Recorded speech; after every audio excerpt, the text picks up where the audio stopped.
네, 우리에게 주시는 말씀은 누가복음 2장 28절에서 32절까지 말씀입니다.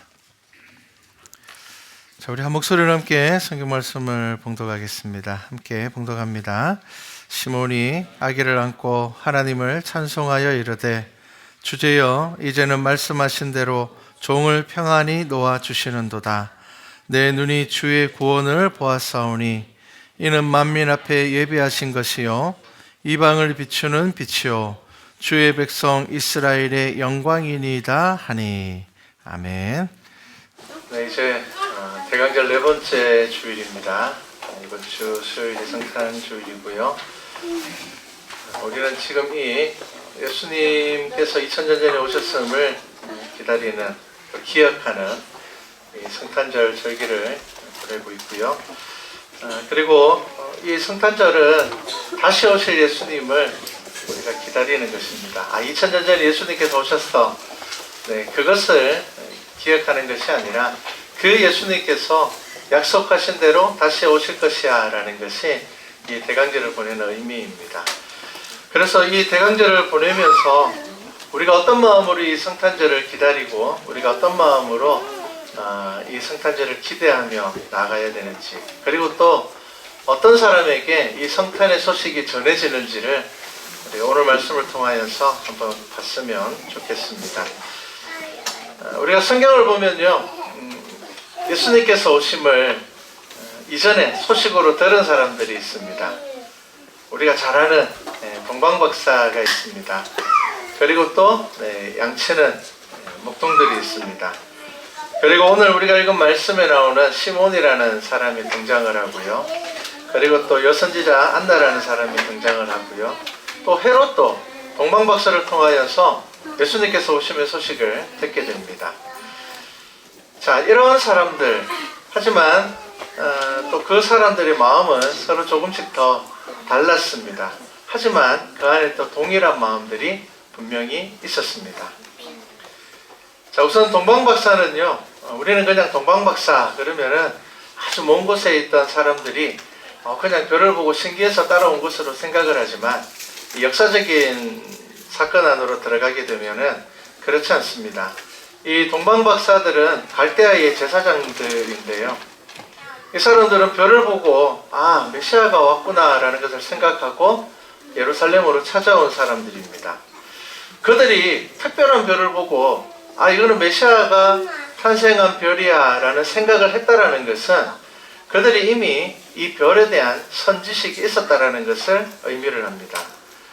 그 당시에 디아스포라 유대인들은 근동지역 전역에 퍼져서 살았습니다. 그리고 유대인들은 가는 곳마다 하나님, 유일한 여호와 하나님에 대한 신앙을 전하면서 살았습니다. 즉, 이 동방박사들은 디아스포라 유대인들을 통하여서 이미 메시아에 대한 지식을 가지고 있었던 사람이다. 그들이 특별한 별을 보았을 때 그들은 그것이 메시아의 탄생을 의미하는 것이라는 것을 알았고요. 그리고 또 베들레헴으로 가야 되겠다, 유대의 수도인 베들레헴으로 가야 되겠다라는 생각을 했다라는 것입니다.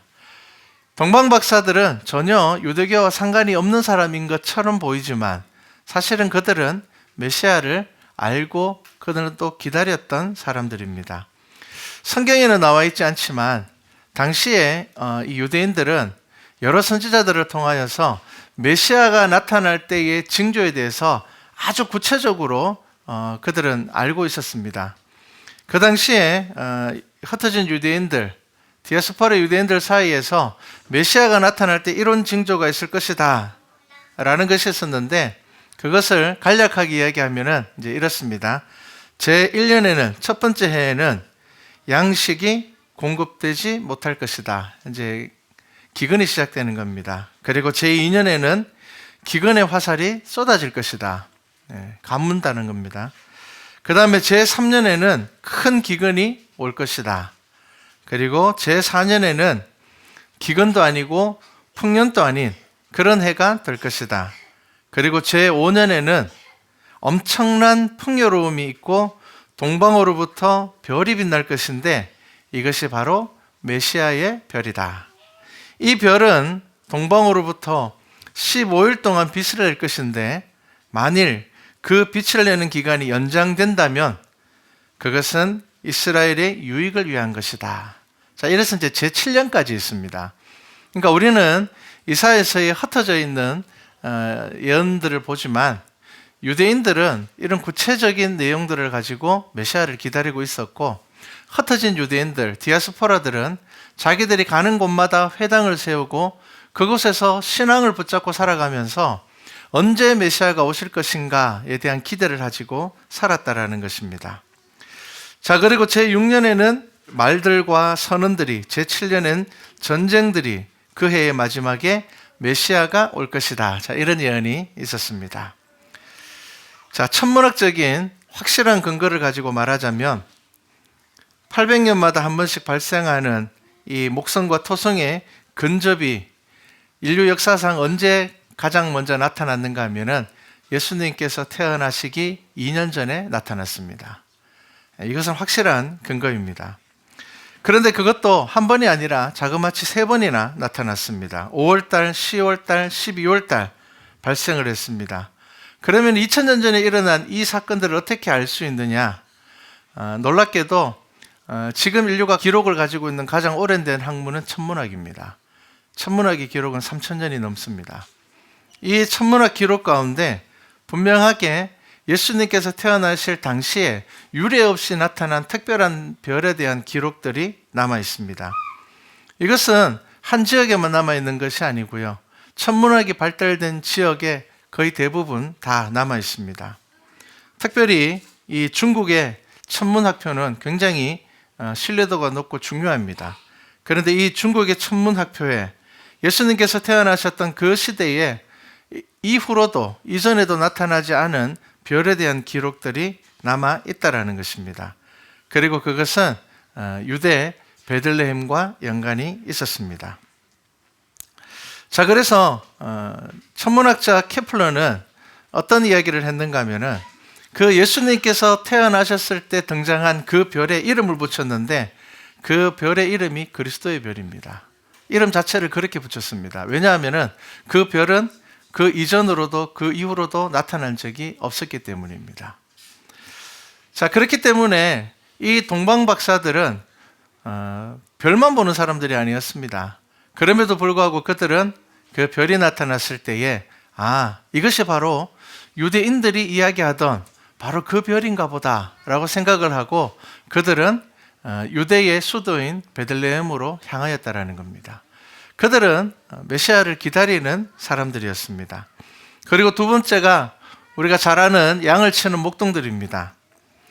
자, 그런데 이 성경에 나타나는 양을 치는 목동들은 일반적인 양 치는 목동들이 아니었습니다. 우리는 그냥 성경에 양 치는 목동들이다 그렇게 이야기를 하니까 그 당시에 흔히 있는 목동들을 생각을 하는데, 성경에 나와 있는 이 목동들은요, 쉽게 이야기를 하면은 일반적인 양을 치는 사람들이 아니라 당시 성전에 사용되는, 성전 안에서 사용되는 그 양들을 치는 목동들이었습니다.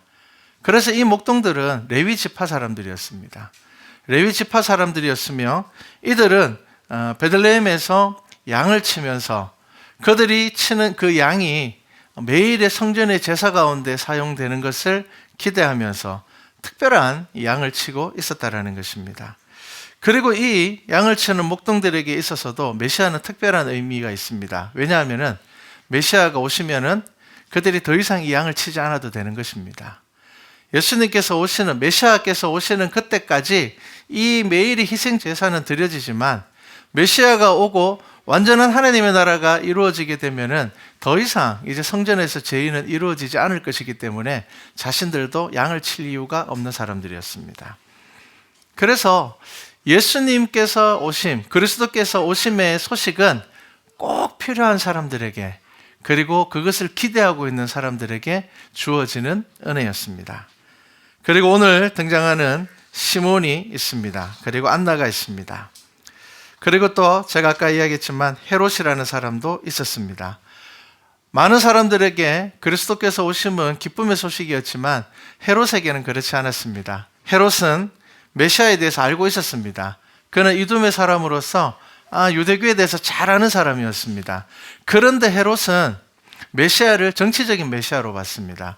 그래서 메시아가 오면은 지금 내 이 왕의 자리, 내가 지금 누리고 있는 권력을 다 빼앗길 것이라고 생각하고 있었던 사람입니다. 그래서 그는 메시아가 오심에 대하여서 기대하고 환호하는 것이 아니라 두려워했고 소동을 일으켰던 사람입니다.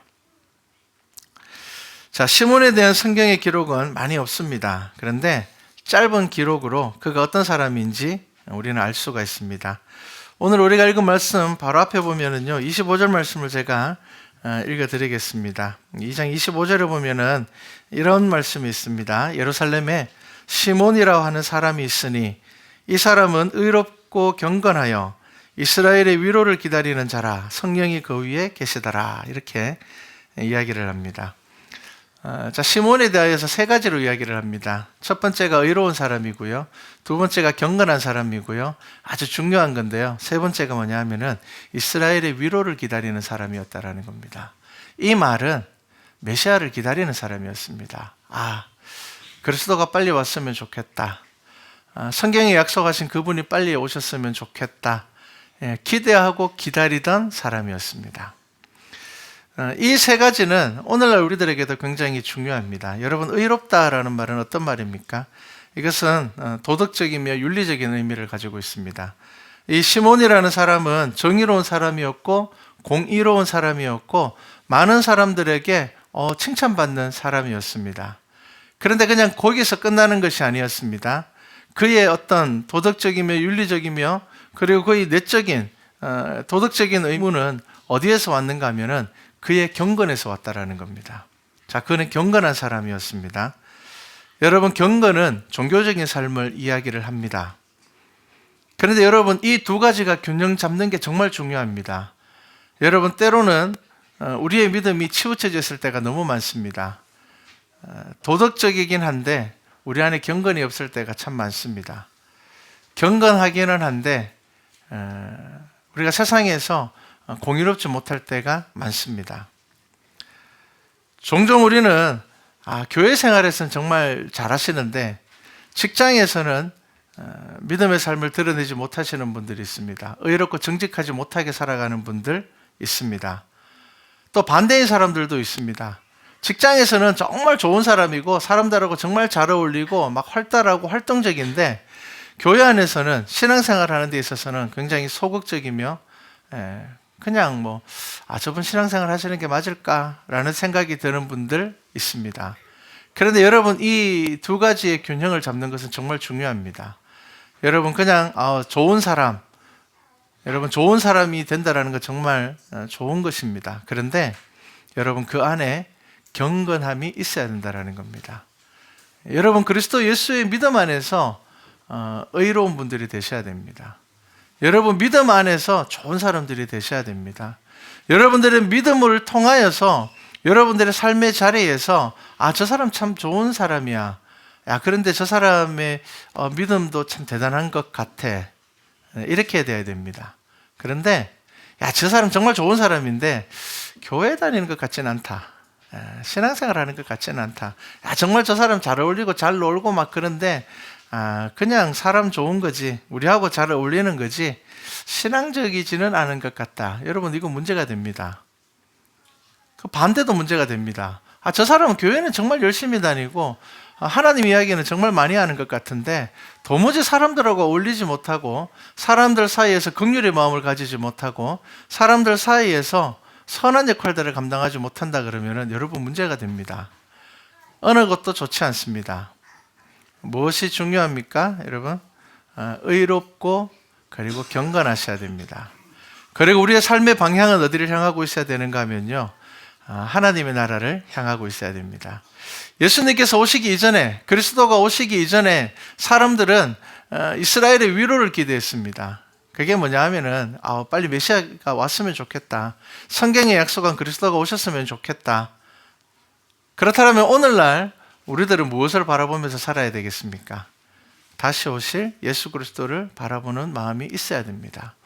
여러분, 하나님의 나라를 향한 마음이 있어야 한다라는 것입니다. 시몬은 이스라엘의 위로를 기다리는 사람이었습니다. 여러분, 그의 신앙이 개인적인 문제에 치우쳐 있는 것이 아니라 메시아를 기다리는 사람이었다라는 겁니다. 빨리 이 유대의 메시아가 왔으면 좋겠다. 성경에 약속된 분이 오셨으면 좋겠다. 그래서 우리가 위로를 받았으면 좋겠다. 이스라엘의 위로는 메시아를 통해서 이루어지는 하나님의 나라의 시작이었습니다. 그것을 기대하는 시몬에게 예수 그리스도 성탄의 소식이 전해졌다라는 것입니다. 여러분, 오늘날 어떤 사람들에게 성령의 임재가 이루어지겠습니까? 하나님의 나라를 소망하는 사람들에게 이루어지는 겁니다. 여러분, 이 시몬에 대해서 어떻게 이야기를 합니까? 자, 그는 이스라엘의 위로를 기다리는 자라. 자, 의롭고 경건하며 이스라엘의 위로를 기다리는 그에게 어떻게 한다고요? 성령이 그 위에 계시더라. 이렇게 이야기를 합니다. 여러분, 이것은 정말 중요합니다. 왜냐하면 우리는 우리의 시선이 하나님을 향하지 않으면서, 하나님의 나라를 향하지 않으면서 우리는 위로받고자 할 때가 참 많습니다. 하나님께 위로받기를 원하는 사람들이 있습니다. 그리고 한 주간의 삶을 보면은 늘 엉뚱한 곳에 기웃거리면서 하나님이 없다라고 이야기하는 사람 많습니다. 당연히 하나님 없죠. 내가 하나님을 바라보지 않는데 어떻게 하나님을 볼 수가 있겠습니까? 내가 하나님이 계신 곳과 정반대 방향을 쳐다보고 살아가면서 하나님이 없는 것 같아. 야, 나는 도무지 하나님이 있다고 생각되지 않아. 라고 이야기하시는 분들이 있습니다. 당연한 겁니다, 여러분. 내가 그냥 교회 와서 예배드리고 내가 세례를 받았다고 해서, 내가 직분을 받았다고 해서 내 삶이 하나님을 향하고 있지 않은데 하나님을 경험할 수 없습니다. 분명히 아셔야 됩니다. 진정으로 하나님을 알기를 원한다라면은 성경은 뭐라고 이야기를 하고 있습니까? 구약 성경에 정말 많이 이야기하고 있는 게 있습니다. 하나님을 찾으라고 이야기를 합니다. 너희들은 하나님 앞에 부르짖으라고 이야기를 합니다. 그러면은 찾을 수 있고 부르짖으면 하나님을 만나겠다고 이야기를 합니다. 분명한 방법을 우리에게 알려주셨음에도 불구하고 우리는 찾지도 않고 구하지도 않고 두드리지도 않으면서 어떤 이야기를 하느냐? 정말 하나님이 있는지 잘 모르겠다. 그렇게 이야기를 합니다. 여러분, 예수님께서 우리에게 찾으라, 구하라, 두드리라 이 말씀을 하신 것은 무엇입니까? 간절함을 이야기하는 것입니다. 여러분, 하나님은 여러분들 주머니에 있는 여러분들의 소유물이 아닙니다. 내가 필요할 때 꺼내서 쓰고 내가 필요 없을 때 잠시 넣어놨다가 그렇게 하는 것이 믿음이 아니고 그렇게 하는 것이 신앙이 아닙니다. 여러분, 우리의 생명이 걸려있는 문제이며 우리의 죽음의 문제를 해결하는 것이 하나님을 만나는 것인데 왜 그 문제를 너무 가볍게 너무 쉽게 생각하면서 우리는 나 하나님 믿는 사람이야 그렇게 이야기한다라는 것입니다. 여러분, 구약에서 선지자들은 죄에 빠진 이스라엘 백성들에게 똑같은 말을 합니다. 야, 너희들 빨리 하나님을 만나야 돼. 너희들 하나님을 찾아야 돼. 그냥 그렇게 있으면 안 돼. 회개해야 돼. 너희들이 돌이켜서 주님 앞에 나와야 돼. 왜 그렇게 이야기를 하겠습니까? 그냥 하나님이 딱 눈앞에 나타나서 보여주면 좋을 텐데. 그렇지 않습니다. 하나님과 우리 사이를 가로막고 있는 것이 무엇이라고요? 죄라고 이야기를 합니다. 여러분, 죄가 있어서 하나님과 우리 사이를 가로막고 있습니다. 그리고 이 죄는 우리 스스로 해결할 수 없는 문제입니다.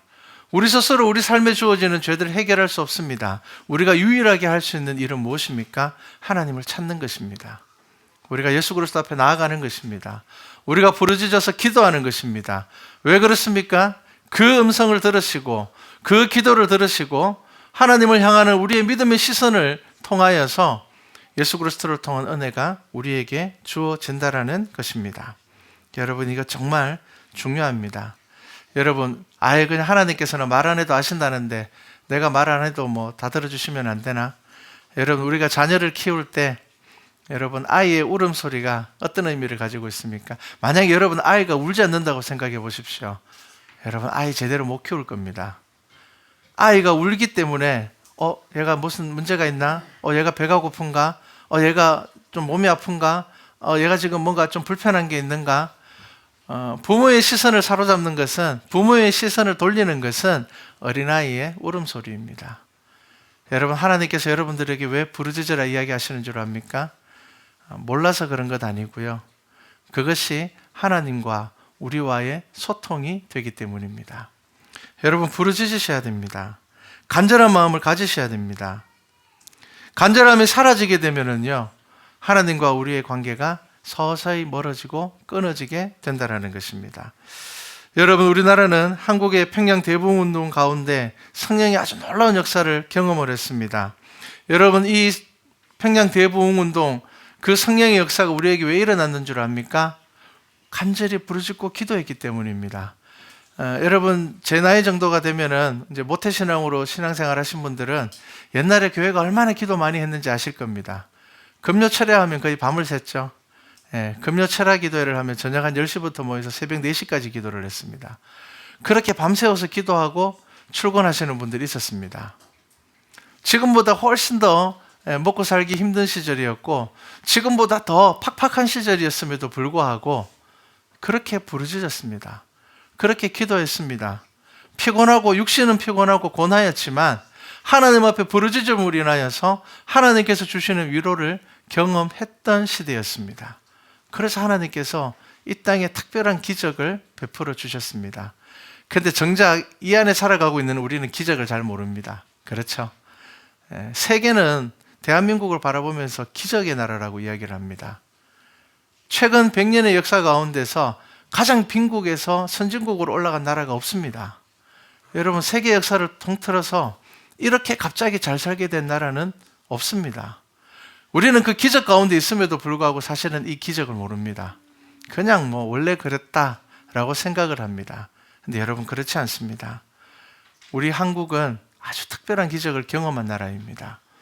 그리고 그 특별한 기적 가운데는 하나님께 부르짖음이 있었습니다. 여러분, 그것 잊으시면 안 된다라는 겁니다. 여러분, 왜 하나님께 간절히 부르짖었습니까? 의지할 곳 없었습니다. 나라도 너무 가난했기 때문에 나라에 의지할 수도 없었습니다. 모든 사람들이 다 가난했기 때문에 누군가에게 의지할 수도 없었습니다. 복음을 듣는 순간, 우리가 할 수 있는 일은 하나님 앞에 부르짖는 것밖에 없구나. 그 길만이 유일한 길이었습니다. 그래서 교회는 부르짖었고 성도는 밤새워 기도했습니다. 하나님께서 그 기도 가운데 응답하셨다라는 것입니다.